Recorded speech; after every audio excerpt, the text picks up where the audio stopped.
madaxweynaha Jamhuuriyadda Federaalka Soomaaliya Mudane Xasan Sheekh Maxamuud oo ay weheliyaan gudoomiyaasha labada aqal ee baarlamaanka iyo ra'iisul wasaaraha xukuumadda ayaa xafiiska ra'iisul wasaaraha dalka kaga qayb galay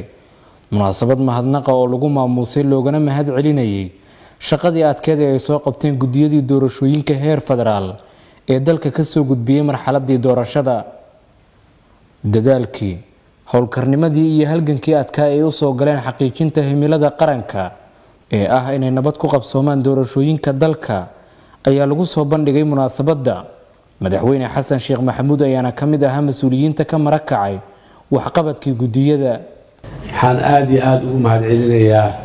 gudiyadii kala duwanaa ee heer federaal iyo heer dowlad goboleed lahaa iyo kuwii u dambeeyay ee heer baarlamaan lahaa ee doorashada ugu dambeeyay madaxweynaha noo qabtay waxaan leeyahay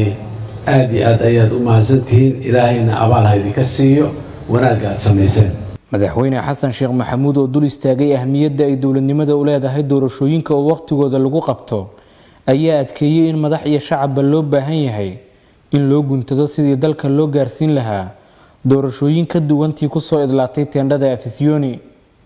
ballanteena caawa aan dadka Soomaaliyeed aan rabo inaan kula ballamo u soo jeedino ka codsanayo inay nagu garab siiyaan haddii aanna mas'uuliyiinta cusub waxay tahay ballanteenu waxay tahay 2026 ilaahay idankiis teendhadii inaan loo noqonin waan ka shaqaynaynaa dadka Soomaaliyeedna waxaan ka codsanaynaa inay nagu garab istaagaan oo ay nagu taageeraan inaan meeshaas aan loo noqon injineer Maxamed Xuseen Roble ra'iisul wasaaraha Jamhuuriyadda Federaalka Soomaaliya oo sidoo kale ahaa hogaamiyihii doorashooyinka dalka ayaa tilmaamay in hawshii ay qabteen gudiyada doorashooyinku ay sabab u noqotay in dalka laga badbaadiyo khataro badan ayna lafdhabar u ahaayeen in la soo gaaro halka maanta la joogo leeyahay ilaahay subxaanahu wa tacaala ayaa mahad iska leh oo duruuf kasta oo adag na soo dhaafiyey haddaan alla u mahad celinna dhammaanteen meesha aan maanta gaarnay iyo meesha aan u soconno ma gaari doonno marka waxaan leeyahay ilaahay subxaanahu wa tacaala mahadsanid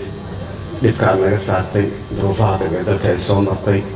maanta dalka waa degan yahay siyaasadda dalka way degan tahay xaaladda dalka way degan tahay amnigii wuu soo noqday dhaqaalihii hadda bilow hay-adihii caalamka dib u soo celin ay ku sameeyeen barjadadii ay ku soo boorgarin jireen dowladda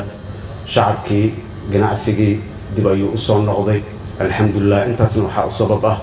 siyaasadda maanta degan ee aan haysanno gudoomiyaasha labada aqal ee baarlamaanka dalka mudane Cabdi Xaashi Cabdulaahi iyo Sheekh Aadan Maxamed Nuur ayaa dhankooda si lamid ah madaxda kale ku bogaadiyay gudiyada doorashooyinka shaqadii wanaagsaneed ee ay soo qabteen